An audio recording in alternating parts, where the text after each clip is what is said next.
Hey everyone, welcome to my channel. আমি তিতলি, আর আজকে আমি তোমাদের সাথে শেয়ার করব কিভাবে একটা শাড়ির ওপরে রিয়েলিস্টিক পদ্ম আঁকা যায়। তাহলে চলো শুরু করি। আমি এখানে আগে থেকেই পেন্সিল ড্রয়িংটা করে রেখেছিলাম। আমাদের এখানে এক একটা পাপড়ি দিয়ে আগে শুরু করতে হবে। একটা 4 নম্বরের ফ্ল্যাট ব্রাশ দিয়ে আমি এখানে আগে চারদিকে পিঙ্ক কালারটা অ্যাপ্লাই করে নিচ্ছি। এইভাবেই খুব স্মুথলি কালারটাকে অ্যাপ্লাই করতে হবে। আর তারপর আমি যেভাবে মাঝের পোর্শনটাকে ফাঁকা রেখে কাজটা করছি, ওই রকম কিন্তু চারদিক থেকে ভরিয়ে আসবো, কিন্তু মাঝখানে একটু ফাঁকা রাখতে হবে, যেমনটা আমি করছি এখানে। তারপরই এখানে হোয়াইট দিয়ে ভালোভাবে ব্লেন্ড করতে হবে। হোয়াইট দিয়ে হাইলাইট না করলে কিন্তু রিয়েলিস্টিক ব্যাপারটা দেখতে লাগবে না, তাই এখানে হোয়াইট দিয়ে ব্লেন্ড করার জন্য আমি এখানে ওই ফ্ল্যাট ব্রাশটা ইউজ করছি, তার নাম্বার হলো 4। তোমরা কিন্তু এখানে অবশ্যই ফ্ল্যাট ব্রাশই ইউজ করো। দেখো, রাউন্ড ব্রাশে দিয়ে যদি এটা করার চেষ্টা করো তাহলে কিন্তু কালারটা ছেড়ে ছেড়ে যাবে, মানে একদম স্মুথ যে একটা ফিনিশিং আসে ওইটা হবে না। কালারটা দেখবে উঁচু নিচু হয়ে একটা লাইন লাইন মতো থেকে যাবে।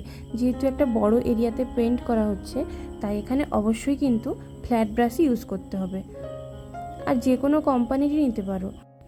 আমি এখানে গ্রিপেক্সের 4 নম্বর ফ্ল্যাট ব্রাশটা ইউজ করছি।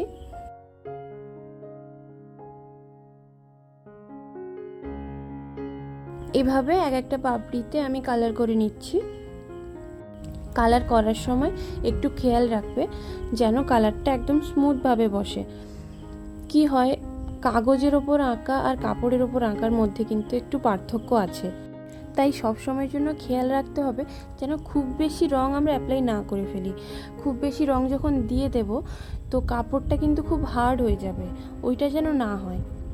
আর কাপড়টা খুব বেশি যদি হার্ড হয়ে যায়, মানে অনেক বেশি পরিমাণে রং ইউজ করলে যদি কাপড়টা খুব বেশি হার্ড হয়ে যায়, পরে কিন্তু ওটা ক্র্যাক করে যাওয়ার পসিবিলিটি থাকে। মানে কাপড়ে যেখানে রং করা হবে ওটা কিন্তু ক্র্যাক করে রংটা খসে যেতে পারে। তাই নতুন রঙের শিশি না হলে ওই কালারটা একটু গাঢ় হয়ে যায়, তখন তোমরা মিডিয়াম ইউজ করে রঙটাকে পাতলা করে তারপর ইউজ করো।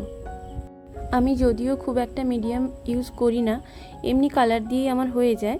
যদি তোমরা বিগিনার থাকো তাহলে কিন্তু মিডিয়াম ইউজ করতে পারো। এইভাবেই আমি এক একটা পাপড়িতে সাদা দিয়ে কিভাবে হাইলাইট করছি তোমরা দেখতে পাচ্ছ। এখানে সাদা দেওয়ার কারণ হচ্ছে একটা কালারের গ্রেডিয়েন্ট তৈরি করা, মানে কালারটা একটা ডার্ক সেট থেকে এসে মাঝে লাইট হয়েছে, এইটাই জাস্ট দেখানো। এইটা যখন দেখাবে কোনো রঙে তখন দেখবে সেটার মধ্যে এমনিতেই একটা রিয়েলিস্টিক ভাব ফুটে উঠবে। ও, শাড়ির কথা তো বলাই হয়নি। আমি এখানে কটনের একটা শাড়ি ইউজ করছি। পিওর কটনে ফেব্রিকের কাজটা খুবই ভালো হয়। আমি এখানে একটা কেরালা কটনের শাড়িতে এই লোটাসগুলো পেন্টিং করছি। এটা একটা অর্ডারের কাজ ছিল। আরেকটা জিনিস, ফ্ল্যাট ব্রাশ দিয়ে যখনই কাজ করবে সবসময় একটু সাবধানে করবে, কারণ আমি তো এখানে 4 নম্বর ফ্ল্যাট ব্রাশের কথাই বলেছি। যদি তোমরা বিগিনার্স হও তাহলে কিন্তু 4 নম্বরের ফ্ল্যাট ব্রাশটা ডাইরেক্ট ইউজ করো না। সাইডের লাইনগুলো তাহলে একটু বাঁকা বাঁকা হয়ে যেতেও পারে। সেক্ষেত্রে তোমরা একটা রাউন্ড যে কোনো ব্রাশ দিয়ে আগে পাপড়ির চারদিকে লাইনটা টেনে নিয়ে তারপর ফ্ল্যাট ব্রাশ দিয়ে কালারের ব্লেন্ডিংটা মাঝে করতে পারো, আর নয়তো 2 নম্বরের ফ্ল্যাট ব্রাশটা ইউজ করতে পারো। যাদের ফ্ল্যাট ব্রাশ ইউজ করার অতটা অভ্যেস নেই তারাও এরকম করতে পারো। দেখবে ফ্ল্যাট ব্রাশ একবার ইউজ করতে শুরু করলে কিন্তু নিজেই বুঝতে পারবে পার্থক্যটা। লোটাস করার জন্য 3টে কালারই হয়ে যাবে। আমি শুধু ফুলের পোর্শনের কথাটা বলছি এখানে। পিঙ্ক, হোয়াইট আর রেড, এই 3টে কালারই কিন্তু ফুলের পোর্শনটা হয়ে যাবে। তারপর দাঁড়ি আর পাতার জন্য তো গ্রিনের আলাদা আলাদা সেট আছে। তো আমি এখানে কালারের সব সেট নাম্বারগুলো ডেসক্রিপশন বক্সে মেনশন করে দিয়েছি, তোমরা একটু চেক করে নিও। এবার একটু দু সাইডের পাপড়ির দিকে খেয়াল করে দেখো, মানে মাঝের দুটো পাপড়ির বাদে যে দু সাইডের পাপড়িটা আছে আমি ওইটার কথা বলছি।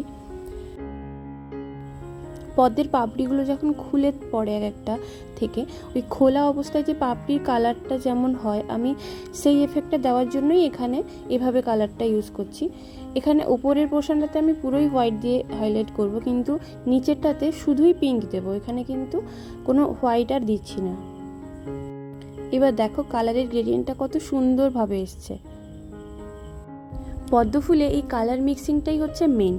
এই কালার মিক্সিংটা যতটা ভালোভাবে করতে পারবে দেখবে পদ্মটা দেখতে ততটাই সুন্দর হবে। তোমরা দেখতেই পাচ্ছ একটা পাপড়ির জন্য কতক্ষণ টাইম দিয়ে কালারটা মিক্স করতে হচ্ছে, যাতে করে এই ব্লেন্ডিংটা খুবই ভালো একটা স্মুথ ব্যাপারটা দেখতে লাগে, যেন মাঝখান থেকে ছেড়ে গেছে বা একটা লাইন পড়ে গেছে ব্লেন্ডিংয়ের ফাঁকে, ওইটা যেন না হয়। পিঙ্ক আর হোয়াইটের মাঝের যে মিক্সিংটা, ওইটার মধ্যে যেন একদম স্মুথ একটা এফেক্ট থাকে। এখানে পাতা আর পদ্মের ডাঁটিগুলো করার জন্য আমি 3টে গ্রিনের শেড ইউজ করেছি, ডার্ক গ্রিন, লাইট গ্রিন আর একটা গ্রিনারি। পদ্মের পাতা করার জন্য আমি ফ্ল্যাট ব্রাশ দিয়ে আগে ডার্ক গ্রিন কালারটা মাঝে মাঝে দিয়ে নেব, তারপরে ফাঁকা পোর্শনগুলোতে গ্রিনারি দিয়ে আমি মিক্স করে নেব ভালোভাবে। পদ্মের পাতা তো ঢেউ খেলানো হয়, ওই এফেক্টটা আনার জন্য আমি এখানে এভাবেই কালারের মিক্সিংটা করেছি।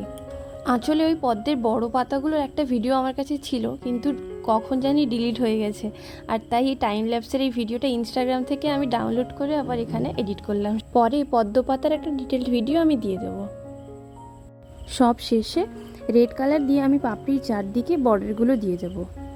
এটা কিন্তু দিয়ে দিলে একটা পাপড়ি স্পেসিফাই করে বোঝাবে আর দেখতেও খুবই সুন্দর লাগবে। তোমরা অনেকেই আমাকে জিজ্ঞাসা করো কিভাবে ক্লাস জয়েন করবে, কিন্তু আমি তো প্রফেশনাল ওইভাবে কোনো ক্লাস করাই না, তাই আমি নিজে যতটা পারি আমি চেষ্টা করব ভিডিওর মাধ্যমে তোমাদেরকে বলে দেওয়ার। এবার শাড়ির ফুল লুকটা আমি দেখাচ্ছি তোমাদের। এই বড় পদ্মটা আর কিছু কুঁড়িগুলো থাকছে কাঁধের পরে, আর এটা হলো আঁচলের পোর্শন। বাকি নিচের বর্ডার আর কুঁচি জুড়ে থাকছে এই পদ্মগুলো। এই শাড়িটা আমার ভীষণ পছন্দ হয়েছিল, মানে এটা কাজ করে আমি ভীষণ স্যাটিসফাইড ছিলাম। প্রত্যেকটা পদ্ম আর প্রত্যেকটা কুঁড়ি, প্রত্যেকটা পাতা, মানে সব কিছুতেই আমি খুব ডিটেলিংয়ের কাজ করেছিলাম এতে। ভিডিওটা ভালো লাগলে অবশ্যই কমেন্ট করে জানিও, আর তোমাদের যদি হেল্পফুল মনে হয় তাহলে লাইক করে দিও। ফেব্রিক পেন্টিং রিলেটেড কোনো ইনফরমেশান বা কিছু জানতে চাইলে আমাকে কমেন্ট করে বলো, আমি চেষ্টা করব ভিডিওর মাধ্যমে এটা ক্লিয়ার করে তোমাদেরকে বলে দেওয়ার। তোমরা যারা আমার কাছ থেকে শাড়ি, পাঞ্জাবি, কুর্তি এইসব হ্যান্ড পেন্টের জিনিস কিছু নিতে চাও, তারা আমাকে ডাইরেক্টলি হোয়াটসঅ্যাপেই যোগাযোগ করতে পারো। ডিসক্রিপশানে আমার হোয়াটসঅ্যাপের লিঙ্ক, ইনস্টাগ্রাম, ফেসবুক সব কিছুই দেওয়া আছে, তোমরা চাইলেই কন্ট্যাক্ট করতে পারো আমার সাথে। আজকের ভিডিও এটুকুই, দেখা হচ্ছে নেক্সট ভিডিওতে।